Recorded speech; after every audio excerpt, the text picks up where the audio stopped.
After an 18-week regular season, 4 weeks in the preseason, 4 weeks in the playoffs, and the Super Bowl just behind us, some people are probably footballed out. I'm not one of those people. I'm Brandon Rush, and this is an XFL preview presented by the Fat Jack Sports Service. The XFL 3.0 makes its debut. Of course, we all remember the early 2000s with Vince McMahon being an absolute maniac and producing a football product that was football-ish. The 2020 version I thought was probably going to be the most successful, but of course, we all know what happened that year and everything that died because of it.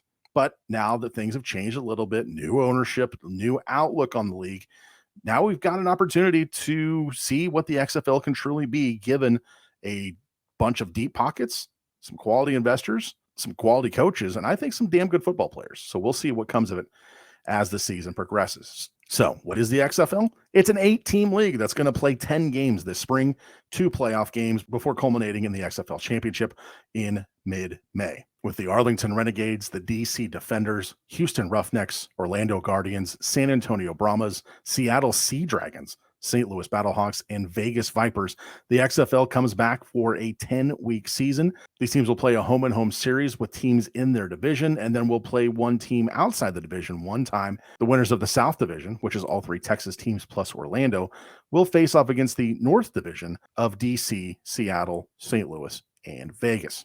Now, the next question you ask, is this league going to be any good? Are the players worth a damn? Should be. Got some NFL standouts like Josh Gordon, Vic Beasley, Martavis Bryant, who are all trying to get back to the league. Former NFL Coach of the Year like Jim Haslett, a multi-decade veteran coach, Wade Phillips, College Football National Championship and Bob Stoops, and 3 first-time head coaches, all looking to crack their way into the NFL. Some interesting things about the XFL. All 8 teams are centered. Their hubs are in the Dallas Metroplex area. They live, they train, they work, they all do everything in the Metroplex and then fly to their cities for the games every week. These spring leagues, especially startups in their first year, have to find a way to cut costs. So hosting everyone in one hub site and then shooting them off to their individual cities to play the games, I think is at least a better step than what the USFL threw out last year, where every team played in Birmingham, Alabama. Having never really stepped foot in the cities that they represented, it's hard for those local markets to really grab a foothold. At least this way, fans in Seattle, fans in St. Louis, fans in Orlando can actually see the teams representing them in person and maybe get to know them for when the league does go to eventual home sites. Another interesting money managing move is that the teams will actually fly together. So think about this. This weekend, the Seattle Sea Dragons and the DC Defenders will play at Audi Field in DC. They will both be on the same airplane, both to and from DC. Logistics aside, obviously is a great money-saving move, but think about if the game is kind of chippy and comes down to a last-second play where one team wins and one team loses, one team gets really upset about it and decides to start a little post-game scuffle. Guess what? You're on the next plane back with those same dudes 5 hours later. How fun is that going to be? Drama aplenty in the XFL this year. Some rules with the XFL that might be a little bit different than what you've seen before. How about a 3-tiered extra point system? After scoring a touchdown, you could run a play from the 2-yard line for 1 point. You could run a play from the 5-yard line for 2 points. Or if you're feeling frisky, how about a play from the 10-yard line for 3 points?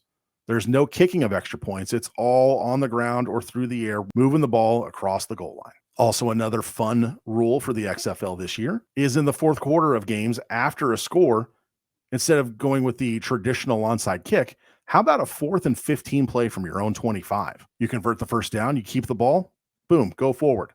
If you don't, you give the ball to your opponent in really good field position, and you better hope that you have a good defense. So now the question becomes, how do we handicap teams we've never seen before? Now, granted, you could probably look at a Wade Phillips coach defense and understand what they're going to be doing. You might be able to look back at Bob Stoops' first run in the XFL to see what the Renegades are going to look like on the field. You can go look at the tape of Ben DiNucci or A.J. McCarron and kind of understand the tendencies in certain situations. But these first few weeks are an absolute crapshoot when it comes to betting. And really, when looking at the championship odds for each team, right now they're built off the construction of the team and the coaching staff as to who's favored and who's not. I think there's one team that is getting absolutely disrespected in terms of preseason odds. And coming up, I'm going to give out 2 free futures picks that will hopefully be playing for a championship. So let's dive into this weekend's action. First game of the 2023 season, the Vegas Vipers play the Arlington Renegades, and the Renegades open as a 3-point favorite. Total in this game, 37.5.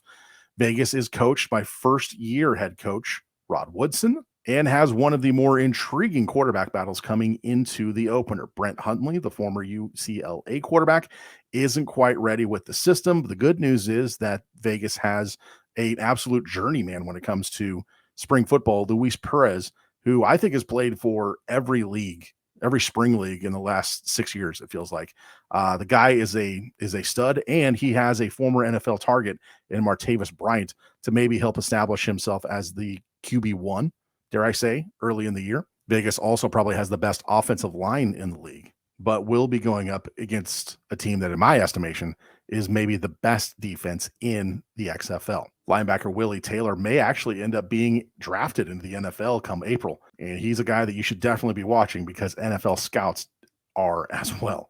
That secondary, though, for the Arlington Renegades, no longer the Dallas Renegades as they were in the previous iteration of the XFL, is going to be tough because Josh Hawkins might be one of the best corners in all of the XFL. Definitely was in the 2020 version.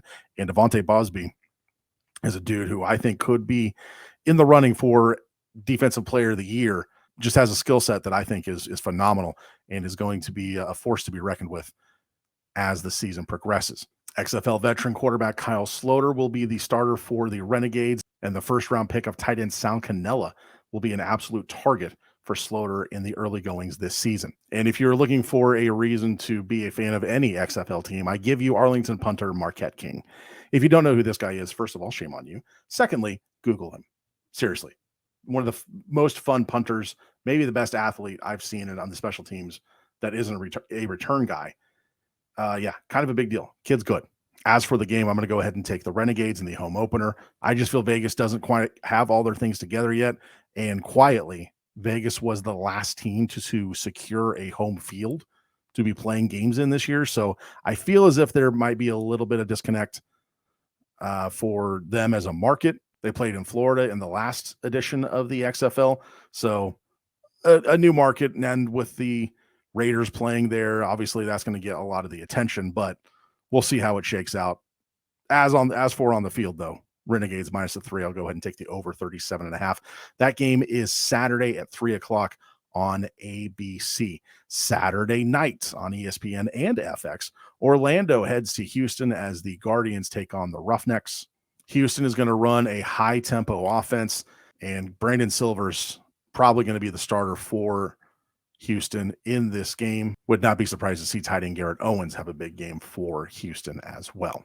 Orlando, being head coached by Terrell Buckley in his first stop in the big chair, has his hands full. And also a lack of a established starting quarterback could be interesting to watch, as well as Cody Latimer and Paxton Lynch. Yes, that Paxton Lynch will be battling for the quarterback position. And even as the time of this show, don't know whether or not he's going to be the starter or not. He was a late arrival to camp, and let's see how quickly he can pick up the offense. That said, Houston, 3-point home favorite. I feel they have the more experienced coaching staff, the better quarterback. On to Sunday, where I think two road teams have a very good shot of picking up wins. We'll start in the 3:00 window. St. Louis takes on San Antonio. Hines Ward, the head coach of the San Antonio Brahmas. Anthony Becht, the head coach of the St. Louis Battlehawks. So a rookie head coach going to get a win in his first game on Sunday. Be fun to see football in the Alamo Dome yet again. St. Louis comes into this game as a road favorite, 2.5-point road favorite. Total in this game, 36.5. AJ McCarron, the starting quarterback for the St. Louis Battlehawks, will be interesting to see what kind of rapport he can get early in this season with former Oklahoma State wide receiver Marcel Aitman. Dude has a ton of speed, and I think is going to be a guy alongside Austin Prohl who should really be a breakout guy this year. And if they follow the mold of their head coach, Anthony Becht, who was a great tight end of the NFL, don't be surprised if Prohl gets a lot of touches for St. Louis, in this place where his dad was part of the Rams' Greatest Show on Turf team. So a lot of offense to be had in St. Louis. The San Antonio offense is going to be one to watch just from a curiosity standpoint. Kalen Ballage at running back is an absolute beast. I thought he was going to be able to catch on in the NFL, but for whatever reason, just hasn't been able to catch on anywhere. Jack Cohn, the quarterback, former Wisconsin and Notre Dame signal caller, is going to be the guy. I'm really curious to see what they can do offensively, because for the most part, I don't know that Cohn and Ballage are going to be enough for them to be able to, put up big amounts of points. But we'll see what shakes out with that. The St. Louis defense, though, absolutely loaded. They've got a couple great linebackers with Rose and Williams. The big thing for this game, though, I believe, is to see that crowd in San Antonio, what it looks like. If you remember back to the AAF days, they were putting out some big crowds for those games. And yeah, we'll see what they can piece together. I'm going to go ahead and take St. Louis, though, minus the 2.5, over 36.5. If you're sensing a theme with the totals, you are right.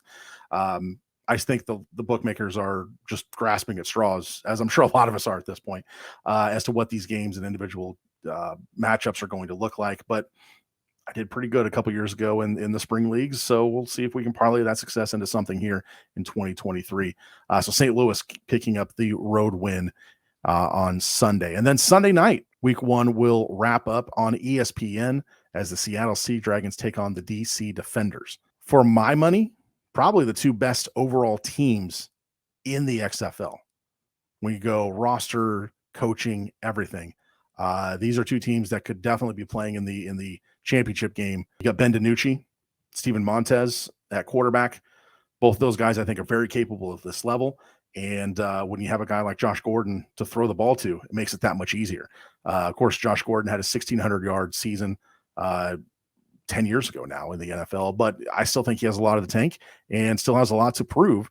And with an offense that's going to be focused around him, it's hard to think that they're not going to be able to try and at least focus the ball to him and really kind of gets him as many touches as possible. On the other side, though, a guy who was a fan favorite in 2020's XFL, Jordan Tiamu, absolute stud for St. Louis back in the day. And if he's unable to go, DC has De'Aaron King waiting in the wings. Jim Haslett, former NFL Coach of the Year, the head coach of Seattle, has the coaching staff that led the Houston Roughnecks in the 2020 XFL to a 5-0 start before the world shut down. And I firmly believe that that coaching staff can get this squad ready. This is going to be probably the game of the weekend. And with it being Sunday night marquee time frame and the tightest point spread of the week, kind of goes to show you how evenly matched these 2 teams are. That said, I think Josh Gordon left, Josh Gordon right, Josh Gordon deep. Going to try and test this DC defense, and I think Jim Haslett, strong chance to get back into the NFL's good graces if he can build a winner up in Seattle. I'm going to start the season off with the Seattle Sea Dragons plus the 1.5 and over 36.5 for the opener on Sunday night. So 2 home teams winning Saturday, 2 road teams winning Sunday. And that's going to get us on our way towards a championship game, which is coming in about 12 weeks after, again, a 10-week regular season, playoff games to determine conference champions, and then we move on to the XFL championship middle of May. Quick look at the betting odds. Arlington, the early favorite, plus 430, followed closely by Seattle, plus 470, DC, 600. I feel like that's still low for DC, but it's a good shot that those 3 teams are going to be 3 of the 4, I believe, playing on Conference Championship Sunday. St. Louis has a darn good shot if AJ McCarron has anything left in the tank. Vegas, Orlando, San Antonio rounding out the bottom 8 there. Orlando, I think, is probably going to have the toughest go, mainly because they just don't have a secure quarterback locked up and ready to go in terms of what that offense is going to look like. Watch them win by 40 this weekend. You just never know what to expect, especially in an expansion league with guys playing for the first time. And, if guys don't have a full understanding of the rules, it could be an issue. Also, something that could be an issue, if the product is not good, we're not going to continue to be here on YouTube talking about it. We'll move on to the NBA. We'll move on to March Madness, which is right around the corner. And we'll get ready for the Masters. We'll find some other way to at least prepare for the weekend ahead and see what happens. Now, if the games are good, the action is good, and we win with the picks, hey, we'll be back here next week with more picks and more analysis and more breakdown as to what the XFL can possibly bring us. When the USFL starts in a couple of weeks, we're going to add them in too. So I want to reward you for sticking around for this long. If you want to sign up and win with the Fat Jack for basketball season, which is going through June, by the way, that's when the NBA finals are, or you're wanting to play for March Madness, everything, all the basketball stuff through then, all the basketball through the NBA finals, you want to get baseball season, sign up now, fatjacksports.com. But like I said, I want to reward you. How about 20% off any package available on the website right now? Use promo code SPRING when you sign up.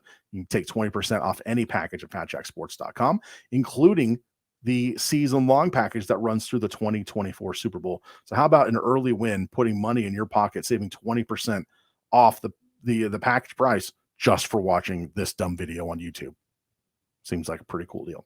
All right. So like I said, we may be back next week. We may not. We will watch and see what the XFL does. If it's a good product and it's an enjoyable product and we can make money off it, we're going to keep cranking out content here on YouTube at Fat Jack Sports. So hopefully we see you next week. If not, we'll bounce back for the USFL. I have a feeling we'll be back. Let me know what you guys think about the games this weekend, and if you're going to watch the XFL, or if you're done with football, what are you going to do with your weekends now? I'm curious. I would love to know. So go ahead and drop a comment down in the down below, and we'll see what comes of this weekend's big week in the debut of the XFL 2023. We'll hopefully see you next week. I'm Brandon Rush. This is the Fat Jack Sports Service.